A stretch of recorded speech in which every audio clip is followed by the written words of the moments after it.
என்னை பத்தி பேசுறார். அறநிலைத்துறையிலிருந்து பணத்தை எடுத்து கொடுத்தா எடப்பாடி பழனிசாமி கொதிக்கிறார். அறநிலையத்திலிருந்து நீங்க எடுத்து கொடுக்கணும் வேண்டாம்னு சொல்ல, ஆனா அதனால மாணவர் பாதிக்கப்பட்டுருவாங்க. மாணவருக்கு தேவையான திட்டத்தை முழுமையான நிதி அறநிலையத்திலிருந்து கிடைக்காது. ஏன்னா கல்லூரி வளர வளர கட்டணம் தேவை, அதுக்கு பல பிரிவுகள் புதுசு புதுசா உருவாக்க வேணும்.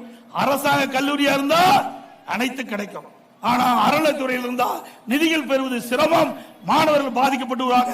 மாணவர்கள் பாதிக்க கூடாது என்பதற்குத்தான் இதை நாங்கள் சுட்டி காட்டினேன். ஏன்னா ஏற்கனவே இன்னைக்கு பல்கலைக்கழகத்தில் இருந்த உறுப்பு கல்லூரியில் இருக்கிற மாணவர்கள் பாதிக்கப்பட்டான்னு சொல்லிதான் அரசு கலைக்கல்லூரி ஆக்கணும்.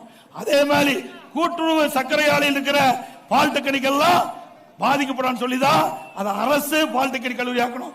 அப்படிப்பட்ட நிலைமை அறநிலைத்துறையில் துவக்கப்படுகின்ற கல்லூரிக்கு வரக்கூடாது என்ற உன்னத நோக்கத்தோடு, உயர்ந்த நோக்கத்தோடு, மாணவனுடைய எதிர்காலம் கருதி அரசு கலைக்கல்லூரி துவங்கள் என்று தான் சொன்னனே ஒழிய வேண்டாம் என்று சொல்லவில்லை. வேண்டும் என்ற திட்டமிட்டு பொய் பிரச்சாரம் செய்கின்ற ஸ்டாலின் அவர்களே, ஏன் அரசாங்கத்தில் பணம் இல்லையா? திவாலாகி போச்சா? அரசாங்கத்திலிருந்து பணம் கொடுக்க பணம் இல்லையா? ஏன் அப்பாவுக்கு கடல்ல போய் பேரா வைக்கிறதுக்கு 82 கோடி இருக்குது. மகன் திரு உதயநிதி ஸ்டாலின் கார் பந்தய நடத்துறதுக்கு 42 கோடி இருக்குது. அரசாங்கத்தை பணத்தில் எடுத்து ஊதாரித்தனமா செலவு பண்றதுக்கு பணம் இருக்குது.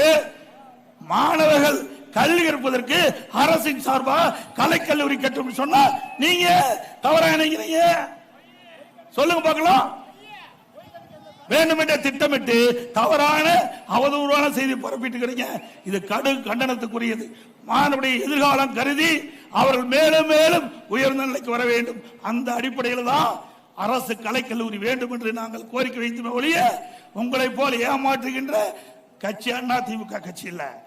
மாணவர்கள் மீது அக்கறை கொண்ட கட்சி அதிமுக கட்சி.